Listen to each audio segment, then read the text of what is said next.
Good morning, everyone. Welcome once again to our interviews with URCNA missionaries. Today we have the privilege of having Reverend Eric Pennings, who works with MINTS International Seminary. A warm welcome to you, Eric. Thank you. It's a real privilege for me to be able to address your viewing community and present some of the ministries that God has called me to. Eric, maybe we can begin just by explaining a little bit of MINTS, short and sweet. What does it do? How does it work? MINTS began as a seminary in 2000, and our focus has been on being able to provide theological education to a leadership community around the world that does not have access to the more traditional seminaries with the four walls. Okay. What kind of men are you training?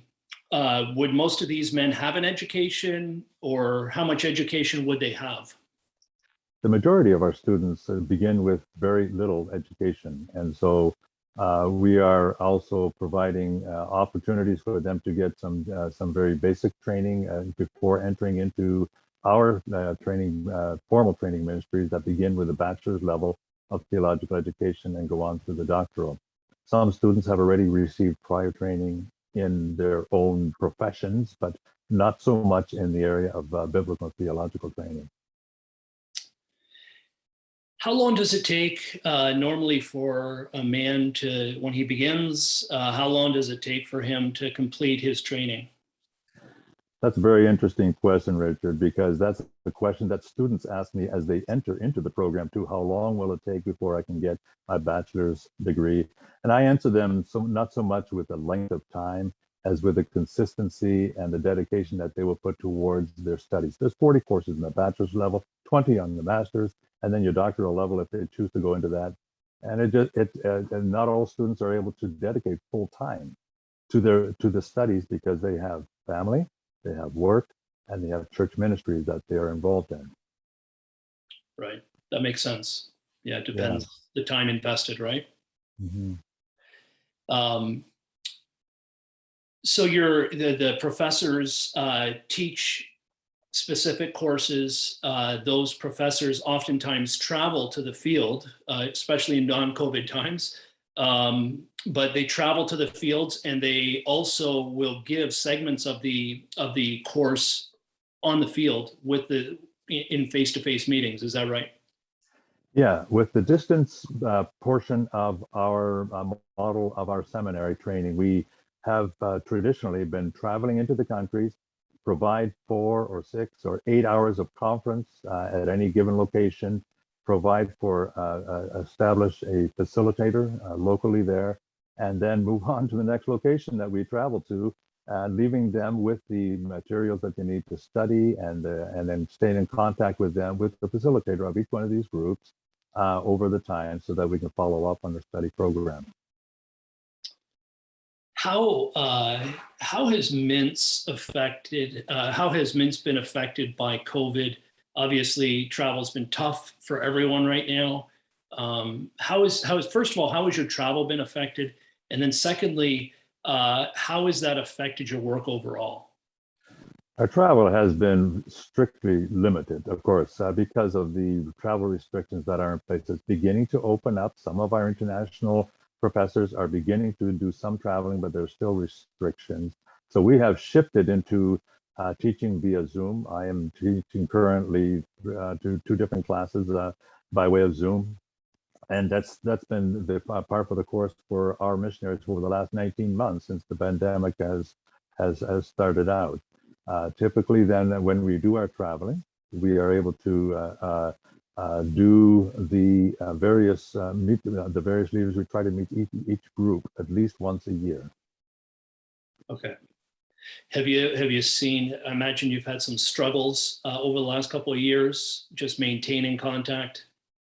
Yeah, and so there's been the impact of the COVID thing has been double, really. In some communities, students who are living in remote areas who normally receive national leaders who do the training in those communities, national professors, are not able to travel because of limited public transportation, and they're not allowed to move between regions because of the restrictions. And many of these students who do not have access to the internet have not been studying since the pandemic began. And it becomes a concern for us to be able to keep in touch with them. On the other hand, in the urban areas, we have students who have been able to do some of their own activities of work from home and have more time in their hands because they're not moving back and forth between their work locations. And furthermore, some unfortunately have lost their jobs, but they have more time. So God is using that in a way to progress further along more quickly with their curriculum of studies that they are going through, and they're taking advantage of that because of the time they have on hand. Interesting. Yeah. Yeah.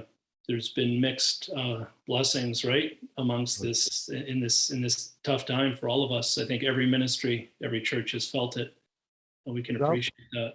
And as a part of that, we just need to be more creative for those who are in the outlying areas, Rich, because in the outlying areas, what we have been doing now, where they don't have access, is we've been putting videos, video classes and lectures on SD cards or on these what are they? I can't remember what they're called, the mini cards. Anyways, that you put in your phone, and they're able to take that and to listen to some of the lectures on their phones and continue on to some of the study programs. It's a matter of being creative with the technology that we have available to us, that we try to be more and more creative each time in order to be able to accomplish our goals. And that certainly has been a positive aspect of all of this for all of our Reformed and Presbyterian churches. It's made us get up to speed. So, Yep. Specifically, what are your areas, the areas that you focus on, Eric?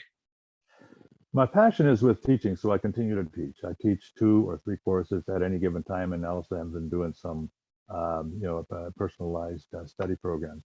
But my specific responsibility with MINTS is serving as the International Academic Dean, with responsibilities basically for reviewing all of the academic work that our students are doing. When they complete a program of studies, it comes across my desk, and I'm able to have the privilege of being able to sign the diplomas and the transcripts and review the paperwork that's a part of that as well. And that becomes a responsibility for maintaining the theological and academic standards that MINTS has throughout the world. Excellent. Do you have any specific prayer requests for us, Eric, as we close? Yeah, please pray for the ongoing development of the leadership. We have a multi-level of leadership that we have. An international dean is there, but then we have regional deans and then we have national coordinators and local coordinators. So we have a system in place, each one of these designed to develop our leadership. But pray that these leaders will be able to continue to be motivated and developing in their own communities, first of all. So students who are graduating, developing more study centers in their own communities. Pray for the preparation of leadership training materials in multiple languages. We're in 13 different languages, but the only ones who can translate materials into those languages are our students who have been trained in the primary languages. And so pray for that ongoing process of providing materials in the lesser known language group. And also pray for the transition of our aging international leadership team that is going through the process of retirement and actively recruiting national leaders to be able to replace us in our positions of leadership and in the different areas of our world today. I certainly appreciate the prayers that are being offered, and hope that this is a guide for your prayers as well for our ministry. Thank you so much, Eric. Pleasure having you on today. I pray the It is Lord's my pleasure, and may the Lord bless you. All right, have a great day. Bye-bye. Thank you.